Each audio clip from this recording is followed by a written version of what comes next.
बिस्मिल्लाहिर्रहमानिर्रहीम अस्सलाम वालेकुम students, welcome to the channel video study creators. इस वीडियो में हम बात करेंगे ENG 504 के लेसन नंबर 27 के बारे में, जिसमें हम investment and social identities in second language acquisition को डिस्कस करेंगे।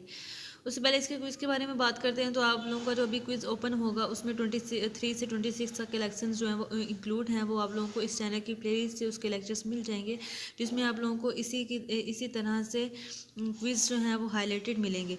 तो आप लोग वहाँ से अच्छे से प्रिपरेशन कर सकते हैं। इसमें हम देखेंगे 2-3 बातें हैं जो आप लोगों ने इसमें नोट डाउन करनी है। एथनोग्राफिक स्टडीज़ को आप लोगों ने देखना है इसमें। उसके बाद हम पेवलेंकोज एनालिसिस देखेंगे, उसके बाद नॉर्टन स्टडीज़ को देखेंगे। तो सबसे पहले हम बात करते हैं एथनोग्राफिक स्टडीज़ के बारे में। तो एथनोग्राफिक स्टडीज़ जो हैं वो एक क्वालिटेटिव मेथड होता है, जिसमें हम डिफरेंट पीपल्स की, डिफरेंट ग्रुप्स की हम उनकी हैबिट्स देखते हैं। ठीक है, उनकी हैबिट्स को देखते हैं, उनकी पर्सनैलिटीज़ को देखते हैं, और उसके बाद उनके कल्चर को देखते हैं। ठीक है, और इसी तरह अगर हम इसकी एग्जांपल लें कि अगर कोई पाकिस्तानी रिसर्चर है, वो किसी दूसरी कंट्री में जाके जो है वो रिसर्च करता है वहाँ के लोगों पे। ठीक है, वहाँ के कल्चर को रिसर्च करता है, वहाँ के लोगों के पे रिसर्च करता है, तो ये सारी चीज़ें जो है ना एथनोग्राफिक स्टडीज़ में आ जाएंगी। अब यहाँ पे देखें, ethnographic studies of S L learner produce complex and dynamic portraits. यानी ये जो प्रोसेस है, ठीक है, ये एक कम्प्लेक्स पोर्ट्रेट होता है। Such as Chinese immigrants in USA high school being stuck in conflicting demand by multiple discourses in their environment. अब यहाँ पे देखो, जो मैंने आप लोगों को एग्जांपल दी कि पाकिस्तानी रिसर्चर है, वो दूसरी कंट्री में जाके अगर किसी दूसरे लोगों पे सर्च कर रहा है, ठीक है, उनकी लाइफस्टाइल के बारे में सर्च कर रहा है, उनकी हैबिट्स के बारे में नोट डाउन कर रहा है।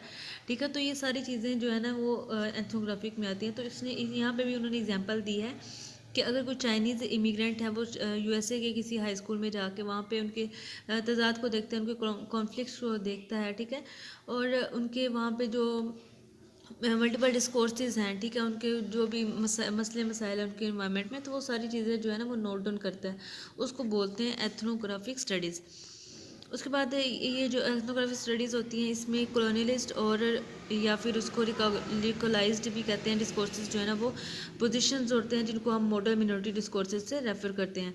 ठीक है, उसके बाद हम यहाँ पे बात करते हैं इंडिविजुअल स्टूडेंट्स के बारे में। तो इंडिविजुअल स्टूडेंट्स जो है ना वो अपनी आइडेंटिटीज़ को किसी भी कम्प्लेक्स इन्वायरमेंट में वो डिफरेंटली मैनेज करते हैं। ठीक है, वो क्यों डिफरेंटली मैनेज करते हैं? क्योंकि उनके कॉन्सिक्वेंसेस, उनके जो एम्स हैं, उनके जो मकसद हैं, ठीक है, उनके गोल्स जो हैं उन्होंने सेट किए होते हैं, उनके जो कॉन्सिक्वेंसेस होते हैं वो डिफरेंट होते हैं। ठीक है, जो भी जिस तरह से यहाँ पे उन्होंने लिखा हुआ कि लर्निंग के या लिटरेसी स्किल सीखने के मकसद जो हैं वो उनके डिफरेंट होते हैं।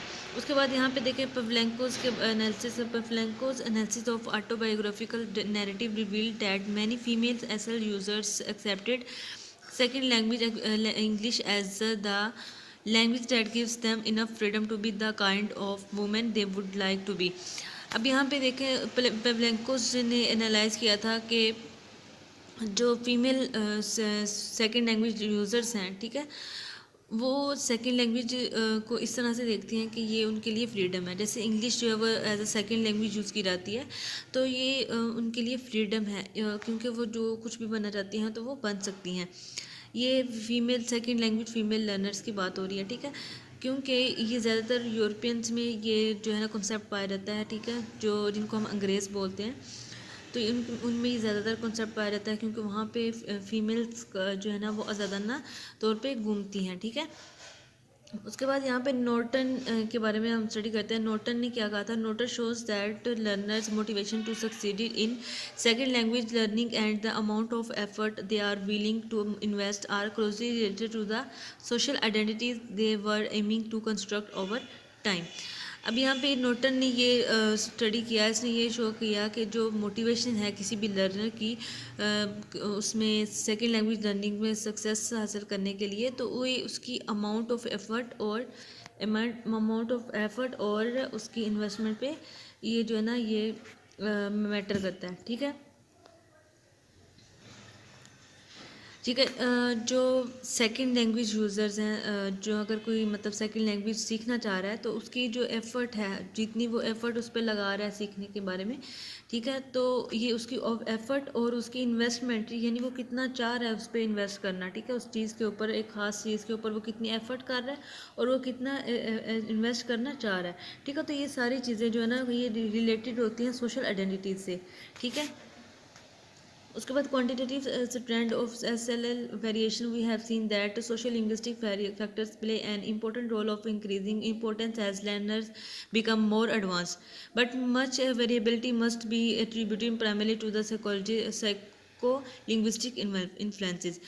अब यहाँ पे ये बात हो रही है कि जो quantitative trend of second language variation है, उसमें के मुताबिक जो सोशियो लिंग्विस्टिक फैक्टर्स हैं वो इम्पोर्टेंट रोल प्ले करते हैं, किसमें के जो लर्नर्स हैं वो एडवांस हो जाएं, ठीक है, उनकी एडवांसमेंट में लर्नर की सोशल लिंग्विस्टिक्स जो है वो इम्पोर्टेंट रोल जो है ना वो प्ले करते हैं। लेकिन बहुत सारी वेरिएबिलिटी जो है ना वो साइकोलिंग्विस्टिक से भी रिलेट करती है, क्योंकि साइकोलॉजी और सोशियोलॉजी ये दो ऐसे कॉन्सेप्ट्स हैं जो सेकंड लैंग्वेज यूज़र्स यानी लर्नर्स के लिए बहुत ही हेल्पफुल होते हैं, ठीक है।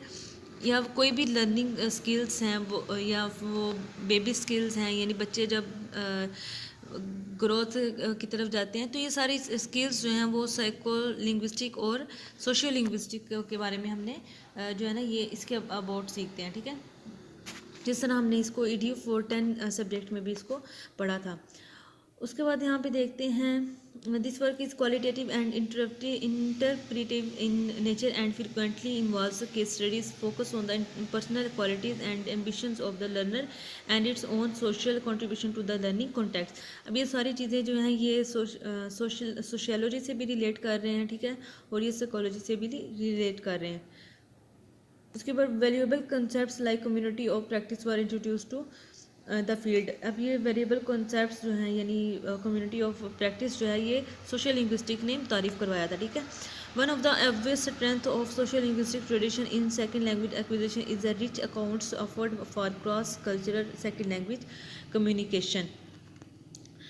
तो ये था आज का लेक्चर। उम्मीद है आप लोगों को इस लेक्चर की समझ आई होगी। अगर आप लोगों को कोई कन्फ्यूज़न है तो आप लोगों को कमेंट बॉक्स में पूछ सकते हैं।